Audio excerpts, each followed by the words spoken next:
Hey guys, it's your girl Madison and this is The Mindset. So basically I have my mask on just to demonstrate the fact that everyone should be wearing their mask because we're in the middle of a damn pandemic. Coronavirus! Wear a damn mask. That's all I gotta say about it. Boom. So now that we got that out of the way, so now we can get on with the video. So basically what we're going to be talking about today is parts of the brain. And we're going to break it down because the brain's pretty complex. So we're going to start with the cerebrum. So basically the cerebrum is divided into two hemispheres, your left and your right hemisphere, which are joined together by the corpus callosum. Essentially the cerebrum is like the uppermost part of the brain. And within the cerebrum, within the two hemispheres, there's also two internal structures, which is the gray matter and the white matter. Now with the gray matter, it's located on the cerebral cortex and it's associated with processing and cognition. And then with the white matter, it has like the bulk of the deeper parts of the brain that has the myelinated axons and the glial cells, and those are also located onto parts of the gray matter. And within the cerebrum, that houses the four lobes: the frontal lobe, the temporal lobe, the parietal lobe, and the occipital lobe. And we're gonna be getting into all the lobes in just a second. All right, so we're gonna start with the frontal lobe. So basically our frontal lobe acts as our emotional control center, and it's housed in relation to our personality. And the frontal lobe is also responsible for motor function, memory, initiation, judgment, spontaneity, impulse control, sexual behavior, social behavior. So if you have any issues with anything I just mentioned, contact your local therapist, primary care physician, a doctor, pharmacist, parent, a loved one, a boyfriend, a girlfriend, something. Because it's something that I will always reiterate, your mental health is important. The same way you would sprain your leg and decide not to go on a hike that day, if something's going on in your brain, don't hesitate to Google something real quick. Call someone up, talk to someone, look at my psychology videos, and you'll learn something, and thank me later. And so within the frontal lobe, there's also the left side and the right side. The left side of the frontal lobe is more so responsible for language-related movement, but then the right side is more so responsible for the nonverbal movement. But both of them together are very important for your behavior development. And within the frontal lobe, there's also the prefrontal cortex. And the prefrontal cortex is basically responsible for cognitive behavior, social behavior, decision-making, and has to do with aspects of developing a complex personality. And essentially that part of the brain doesn't even stop maturing until you're the age of about 25. So a lot of times when people look back at their decisions that they make when they're in their teens and early 20s, they're probably gonna think a lot of the stuff that they did was stupid, out of pocket, wild, or just something that they probably wouldn't do later on in the future. And part of it is definitely due to the fact that whatever it is that you may have done, you've done it, you've learned from it, you've gained that wisdom, but also part of it is because your prefrontal cortex has developed more. Therefore, your decision making is definitely better.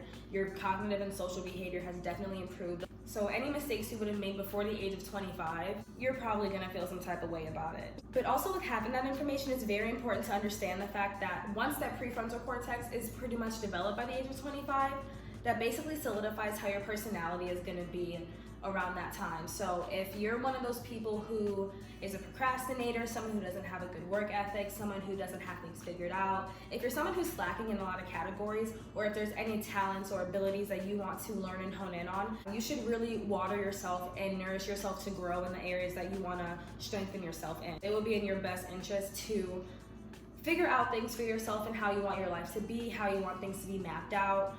Think about the ideals and the logistics of the kind of life that you want to create for yourself and the generations that come from you down the line if you should choose to reproduce. Now is the time to do it.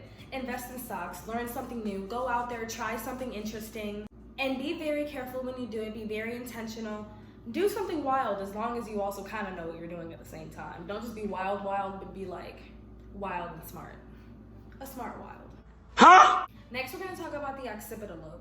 Basically, the occipital lobe is located in like the more back part of your brain, and it has to do with receiving and perceiving information that your brain visually takes in. Oh my god!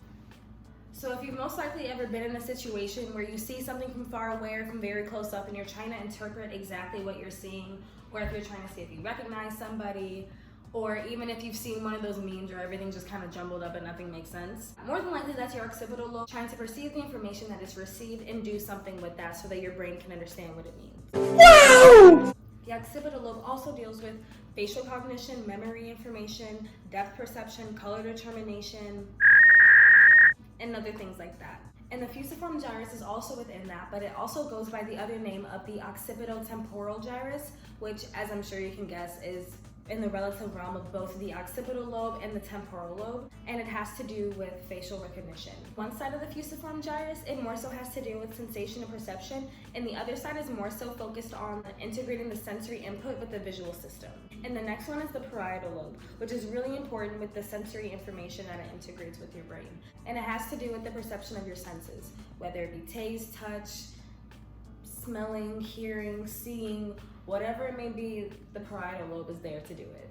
And with all the parts of the brain that we've mentioned thus far, it's also really important to understand the fact that no one specific part of the brain is directly responsible for dictating any one specific action.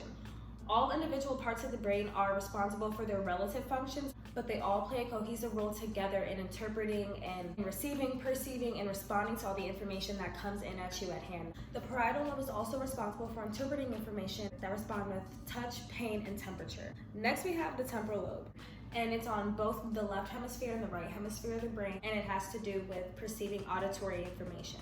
It helps with the processes of receiving information, producing information, hearing, episodic memory, semantics, social behavior, and the list goes on. The temporal lobe, it does a lot. It's very large, it's very vast, but I wanted to kind of give you guys a general overview because there's a lot of the brain to cover. There's a lot of details, there's a lot of, it's a whole lot of basically is what I'm trying to say. And as part of this Explaining the Brain series, I'll be talking more about parts of the brain, what they do, their functions, how those affect others, and more so how those affect cognitive behavior, mental health, perception, all those things that encompass that relative genre.